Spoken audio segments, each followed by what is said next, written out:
Hi, I'm Barry Conrad, and this is Banter with BC. Cheers, bro. Cheers, bro.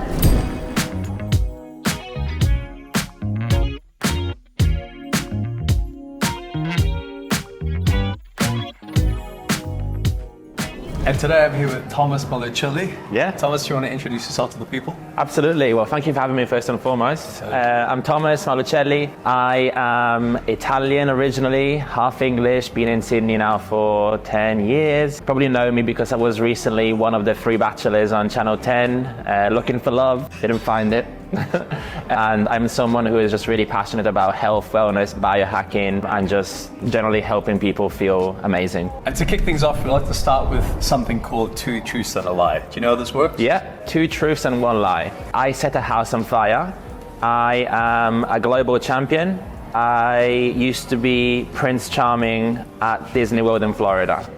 You used to be Prince Charming at Disney World in Florida. I feel like that's the truth. You're a global champion. And you didn't set a house on fire.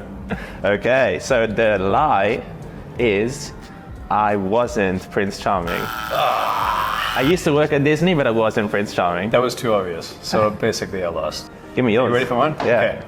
I was born in Brazil and grew up in London and South Africa. I'm allergic to dust and cat fur. Okay. And I used to be a chain smoker. Okay. Yep. What do you got? That's a really good one. I'm gonna say that you weren't born in Brazil, you're born in South Africa, so that was the lie. How did you know that? Like, you're right. You're exactly right. Yes. Right. Okay, we both, well, I got mine wrong, you got yours right. Let's see. Yeah. Dig in, let's go. Yeah, let's go. So you're allergic to cat fur as well, same as me? Yeah, and even more so to horse dandruff. Like if I'm even remotely close to a horse. Horse Yeah. So That's very specific. That- Don't you reckon, Wes? Very. Very. I was born in a farm, and my mum has been horse riding since she was little. All right. And so her biggest dream was like to get me on a horse, and obviously I never could because as soon as I would go on a horse, my body would just swell, couldn't breathe. Yeah, right. So yeah, that's it. Staying away from horses. This is so good. Right? Carb load day. What's one of the most spontaneous things you've ever done? That's such a good question. Gosh, I've done so many spontaneous things. Trying to think if I can keep this like normal or sexual. No, go. Normal, let's go normal. Whatever you want. So I got my heart broken when I was 22, 23. I think that's probably one of the only times that I was heavily depressed in my life. I really hit rock bottom, and I remember one day I was by my pool and I was literally thinking to drown myself. And Really? so this got really dark quickly, sorry, but that's not the point. I didn't drown myself. I went up in my bedroom on a computer and I searched for hospitality experiences abroad, and Disney World came up. And so in the space of 2 days, I got my visa and ticket and then went to Florida for a whole year. Left Italy, never came back. Cue Prince Charming, Disney World. Yeah. So Orlando, so you stayed there the whole 2 years, and how did you find it? It was amazing. Initially, I was apprehensive because obviously I was leaving my hometown. I didn't know anyone there. I was out of my comfort zone. Yeah. But then I had the best year of my life. Like, you think of Disney World being this magical place where everybody is smiling and, there's just magic fairy tales everywhere. But behind the scene where with the cast members, it's just a party. It's every single day is just a party. So there's people from all over the world there. And every night there will be, for example, Australian guys versus German girls in drinking games and At Disney. In That's Orlando. crazy. Yeah. So I had a blast. It was fantastic. Awesome. And then New York straight after that. Which part of New York were you staying in at the I time? was staying in Long Island, a town called Merrick. Never been to Merrick. I'm trying to get my bearings. It's 45 minutes from Manhattan. What's the vibe like? In Merrick? Yeah. Oh, it would be similar to where we are now, Maroubra. It's like a small town, quiet, family orientated, I guess. Minus the beach. Minus the beach. There is a beach near there called Long Beach, which is I think 15 minutes away from Merrick. Very nice, but not like this. I can't wait to get back to New York. Seriously, I was there twice last year. So good. I really want to go back. There's something about New York, hey. It's the vibe. It's the energy. As soon as you land, you feel like a sense of possibility. You feel like anything can happen. Yeah. You feel like everyone's after something. They have a goal, and I like that. Yes, that intensity. they're driven. I love that. Yeah, like in your ideal life, would you be living in New York? Yeah. Didn't even let you finish that question. Yeah, absolutely. Absolutely. That's my favorite city in the whole world. And anyone who follows me knows New York is my number one. But I also love Australia as a country. It's such a great place. Yeah. Like the beauty is unmatched as well. So Yeah. yeah, you know what I mean? Absolutely. In my Hinge bio or Tinder bio, I need to put in something like looking for an American girl. You know, bonus points if you have an American accent. Swipe right. What are you not very good at?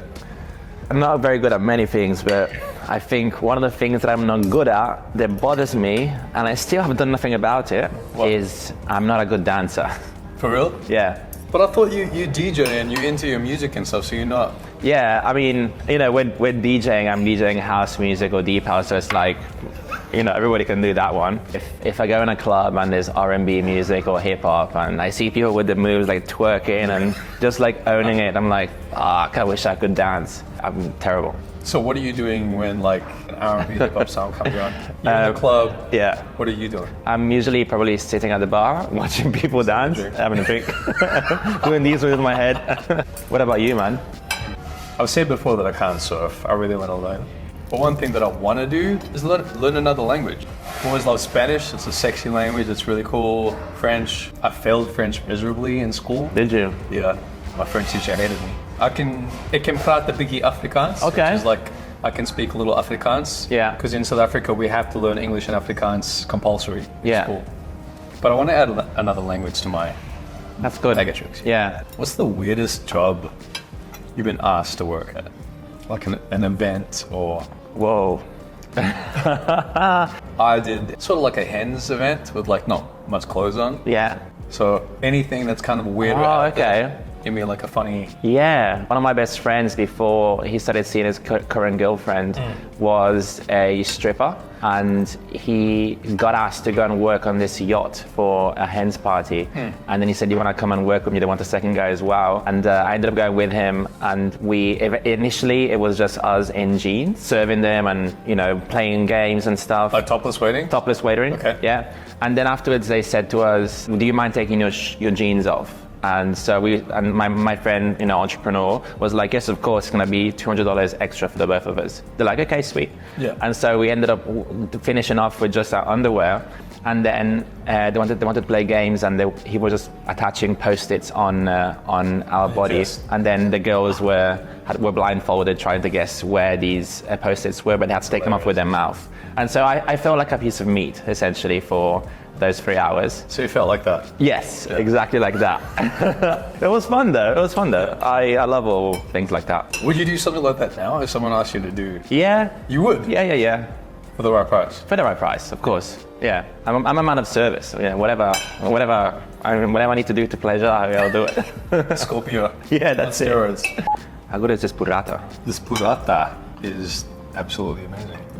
This concept of being on a podcast while eating is probably one of my favorites. Yeah? So good. This is not going to work, so I'm not going to do that right now. I'm just going to try to... Not bad. What did you take away from your experience on The Bachelors? Ooh. And how has it affected your view of relationships? What a question. I think the biggest lesson that I have taken away from The Bachelor is to trust my gut.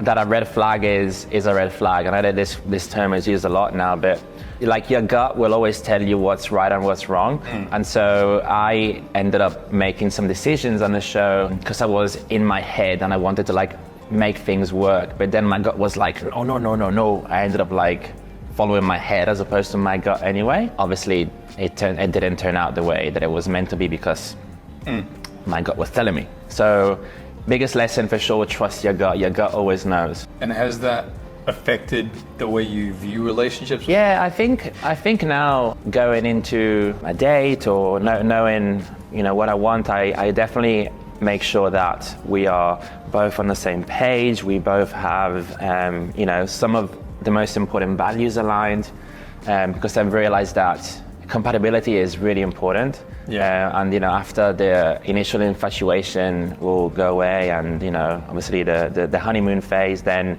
you have to really be with that person for who they are, what they stand for, and that's what I really care about at the moment.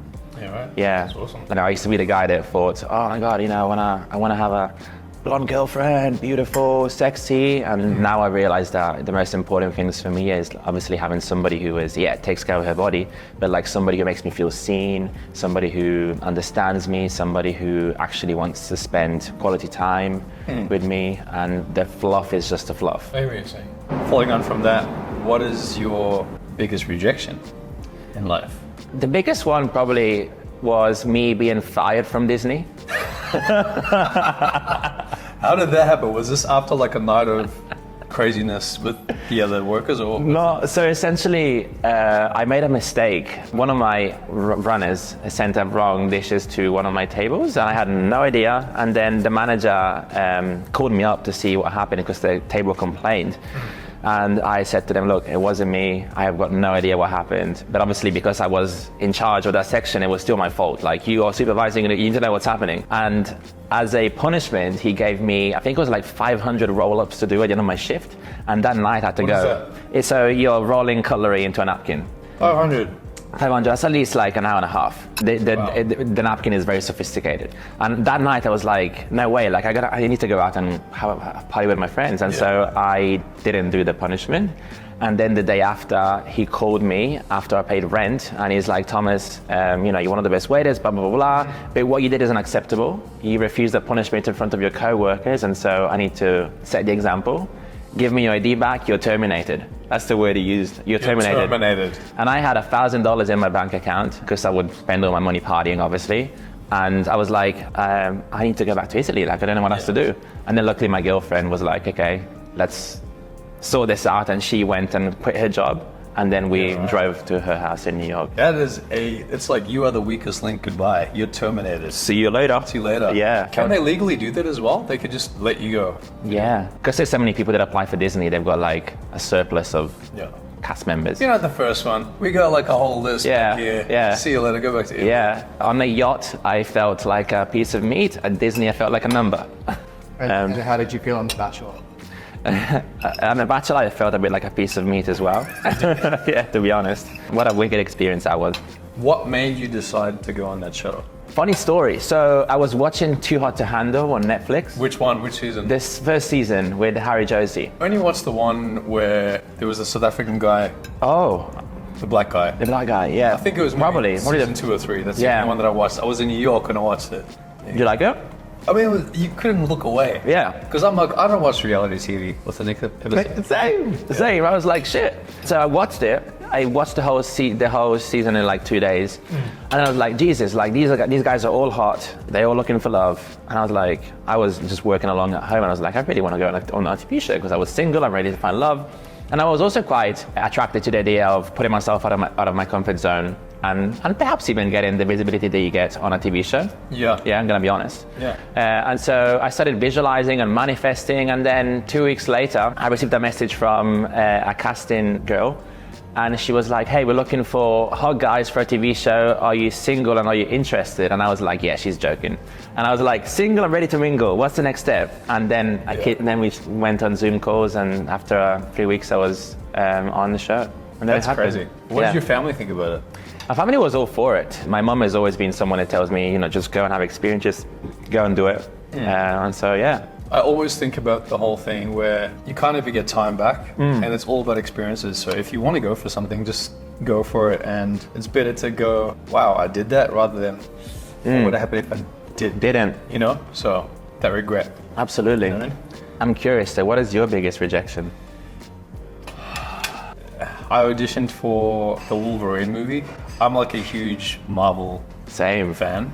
I was like getting along with the process, and then I got that he was saying, oh, will.i.am is now in the mix and he's coming and he's got the role. And I was like, anyone who knows me, I've got X-Men comics in storage still. Like I'm like, so cool. like a fanatic. So getting that audition was a huge thing, and as it was progressing, I was like, this could maybe happen. And then will.i.am came in and just took it. That was a rejection. I felt it. Yeah. It was hard. That's the situation. Have you ever taken a date at a Marvel movie? Nah, have you? Yes. No, you haven't. At a Marvel movie? Yeah. You know what the biggest red flag is? What? When they leave as the movie ends. Because after the titles, there's a second. Yeah. And so she left, and I was like, red flag. We're not dating anymore after this. So, yeah. Just block her while you're sitting and watching The Greatest Car. Which actor would play you in a movie about your life? Or which actor would play me? I'm gonna say Brad Pitt. Brad Pitt. Yeah. Go for the big guns. Yeah. That's good. I think he's. I really like Brad. Oh, Brad Pitt or Chris Hemsworth? Brad Pitt. Yeah? Yeah. Why? I just love him. He's a great actor. He's got a nice body. He's sexy, and for some reason, like every single movie he has done, I've enjoyed. So I think if he was ever to offer to play my role, I would accept gladly. Like, here you go. Here's the contract. Here's the contract. Yeah. What cheers you up on a bad day? On a bad day, exercise. Yeah, I always turn to exercise whenever I'm having a bad day, and I like to change my state through movement. So I'll go for a run, I'll go for a class. Also, a good conversation with a good friend would always help. Often, I don't know how you feel about this, but as men especially, like I have been conditioned from childhood to not open up so much when I'm feeling down as a sign of weakness. And so whenever I end up calling a friend and I'm vulnerable and share how I really feel, then just that sharing aspect makes me feel so much lighter, and I suddenly feel better. Yeah, totally. So having those friends around that can encourage you to have a proper, nice conversation. I think that's awesome, and I think it's so true, especially as men. We don't grow up in a world where it's encouraged. Talk about how you feel. Talk about like why you're down, why you're feeling this way. And now that I think times are changing slowly, it's so valuable just to talk to a mate and just like catch up and say how's it going and be real as well. Like obviously talk what we're going to talk about, but then also get into it. Yeah. And there's no shame in that. Yeah. If something is troubling you, say absolutely. it. And any guys watching this as well, I'd hope that they take it on board. That's all right. Yeah, exactly. Yeah. Your circle's everything, man. Like being able to be real and transparent is key. Yeah. You know what I mean? Yeah. There's that quote that says, show me your friends and I'll show you your future, right? If you hang around 4 friends that are fit, you'll be the 5th one. If you hang around 4 friends that are millionaires, you'll be the 5th one. Yeah. If you hang around 4 friends that smoke, you'll be the 5th one. I feel like you're a good friend. Yeah? Yeah. What makes you say that? You've got good banter. Best. Banter was good. What we got? It's on Brad. No, you got good energy, man. Good energy. You're interested. You're not just interesting. You're interested. So you always ask good questions. Like, you make people feel comfortable and genuine. Good. It's nice to see. Appreciate it. Yeah. Likewise. Yeah. Thank you. What's the biggest stereotype or misconception surrounding your job? So that's a really good one. I'm aligned with a company, a network marketing company, and people, as soon as they hear the word network marketing, they think, oh my God, he's in a pyramid scheme, he's in a cult, he scams people, how could he do this? And they just think it's super negative. Especially after The Bachelor, I got lots of negative feedback from being in a pyramid scheme. What are people saying? Yeah, there was like, oh, he's part of a pyramid scheme, he sells his shakes to kids, he's a scammer. Oh, he's a really nice guy. Shame he's in a pyramid scheme. And there's that negative connotation because people just don't know. People still think that, network marketing companies are what they used to be in the 1980s or 90s when people used to fill up their garages with products and then go bankrupt. Something like that. And so what do people have an issue with about that? People have an issue in the sense they think that when you are part of a network marketing company, you're in it to sell a product that doesn't give results to people. And also a common misconception is you're only in it to make money. And in reality, you only make money if you are selling products and if people are buying the products, which means that to buy products, the product needs to be good. It's one of those things where I don't want to sell to people. You don't have to. And I love objections because it gives me the chance to educate people on what it actually is. But that's probably the biggest misconception. Like, no, let's have a chat about it.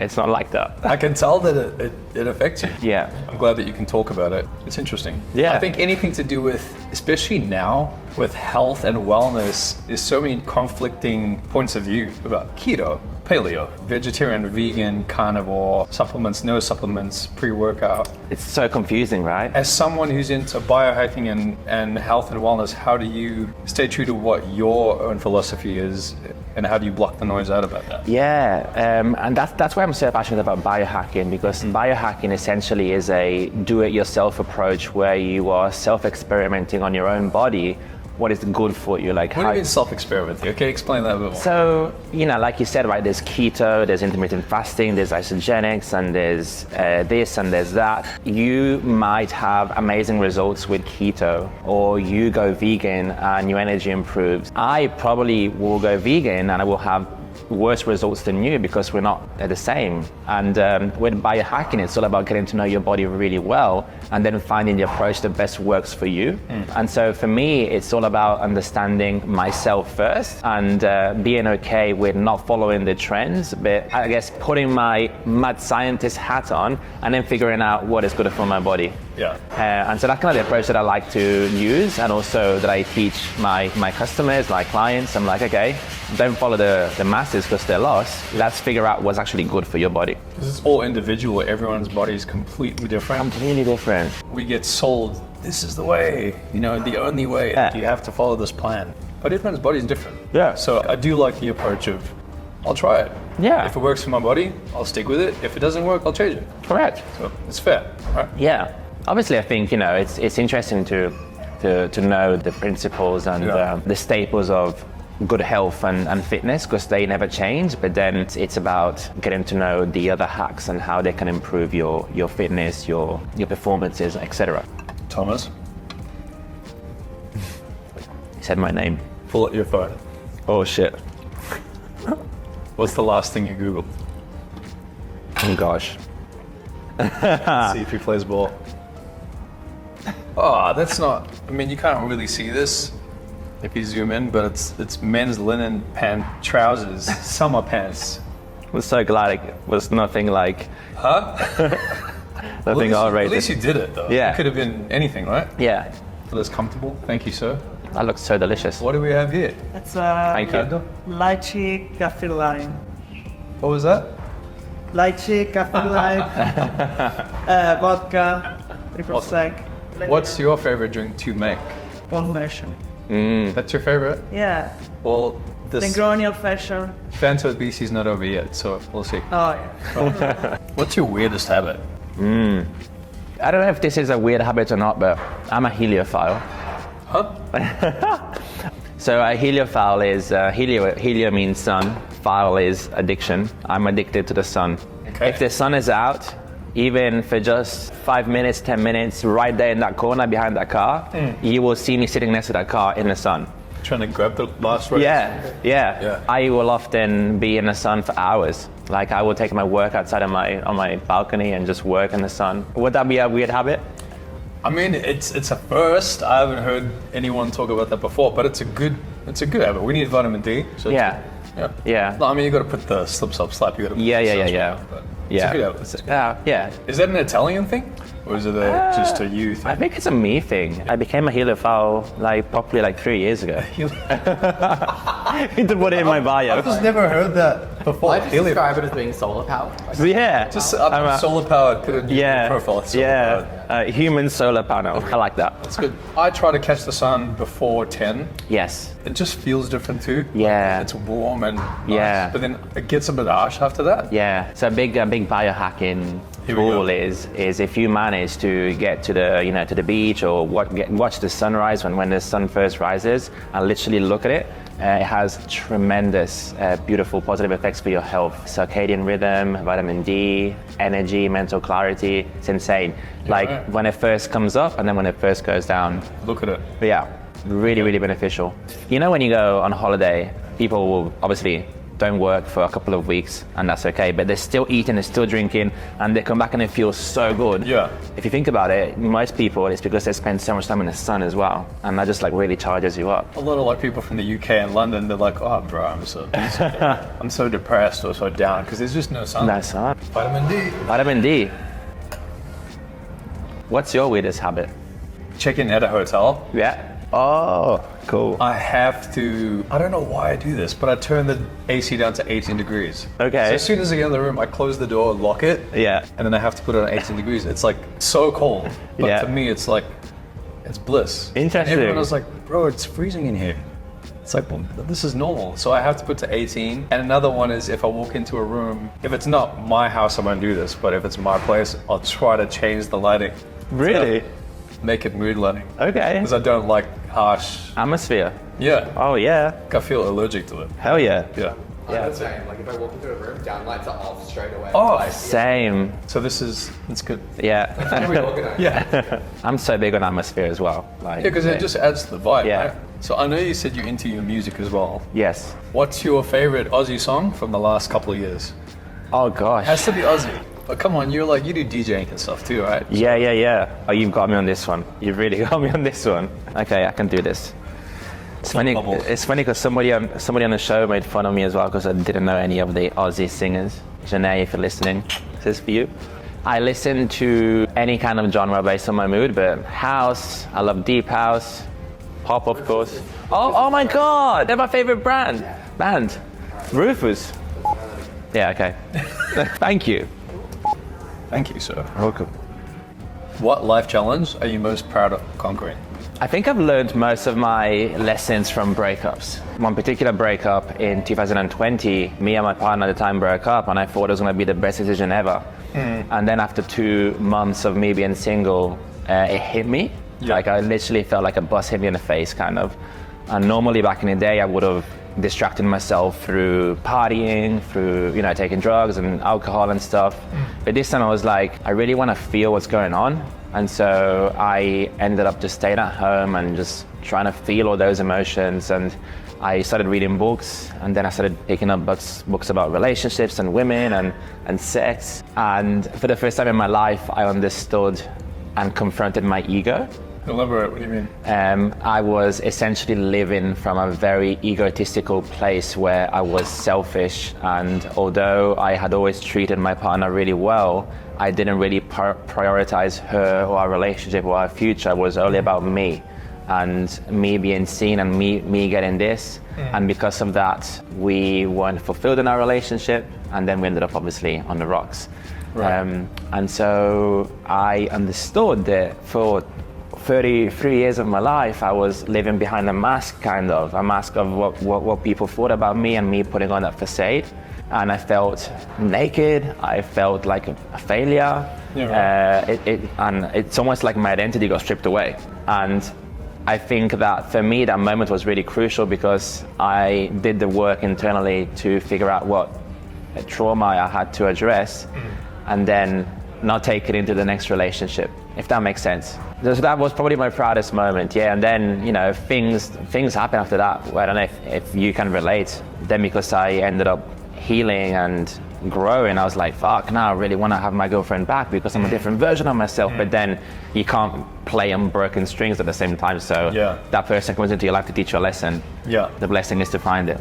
And the ships sail, you can part with someone and then you can learn so much about yourself and work on yourself, and then by the time you come around, they're gone. They're gone. Or vice versa. Yeah. They can work on themselves and send you a message and say, hey, I know it's been a while, I'm good now. And then it's like, well, yeah. See you later. respect, and that's fine, but I'm just not there anymore. Yeah. But it's so crazy because at the time you feel like that's everything. Mm-hmm. But then as soon as you step away and zoom out from that situation and realize everything actually is from the inside out. Yes. Do you know what I mean? Yeah. It just changes everything, like the lens that you see light through. Yeah. And relationships and everything. So I completely get what It's an you mean. inside job, hey. It's an inside job, and well, that's awesome that you. Yeah. Because I want to speak for guys in particular. Not that you ever graduate from it, because you're always a work in progress. But a lot of guys that I know, they just think everything they do is great. Yeah. It's always the other person. Yeah. It's like Yeah. Bit of it a. all starts with us, man. Yeah. So I totally understand that. Would you say that you got a few lessons from breakups or relationships? Absolutely. Yeah. Especially, I'm an all or nothing kind of a guy. So when I go into a relationship, I give everything to it. My heart, my soul, my time. Very communicative, all those things. And sometimes, like when that is taken away, you can feel like everything's done. But with time, and you can zoom out more, you realize it's a partnership. It's not just about this person. It's not like you need to earn their. It's teamwork. Like, you know, Absolutely. like, cool, I'm lucky to have you, but you're lucky to have me too. Absolutely. And learning that value and that self-worth, because when you're too much about, oh, let me chase, that's not attractive. Nah. You know, you gotta have something to offer and be self-assured. So I think with time and learning that, it's definitely changed the way I see Yeah. things. I totally get it. Yeah. Love that. It's good. Cheers to that, man. Cheers to that. And to finish things off, I want to hit you with some fast trivia. You ready for this? Let's go. Okay. Question number 1. Name the 3 main macronutrients we need for energy. Mr. Biohacker. Protein, fats, carbs. Yep. What 3 colors make up the Italian flag? Green, white, and red. Got it. Which French free diver broke the deepest dive world record, descending to a depth of 120 meters in 3 minutes and 34 seconds? Monsieur Depenoff. No. Arnaud Gerald. Oh. Yeah. Actually didn't know that. Which organ inside the human body is considered the largest? Okay, so people will say the skin, but it's not. It's the one which surrounds the whole body, and I forget the name. It's similar to placenta, but Wanna not. take a guess? Yes. The organ inside. So it has to be lungs. Liver. Liver. Yeah. Bigger than the lungs. Yeah. Whoa. Athletes who practice blank report stronger performance in sports as it improves focus and attention. Meditation. Mindfulness. Mindfulness. Yeah. Same. Awesome. So you got 4 out of 5. How Okay. do you feel? Good. Thomas, thank you so much for coming on the show. It's been a pleasure. Man. Thank you for having me, man. Yeah. Feel good. If you love this episode of Banter with BC, don't forget to like, comment, share, and subscribe. Thanks for watching, and we'll catch you next time.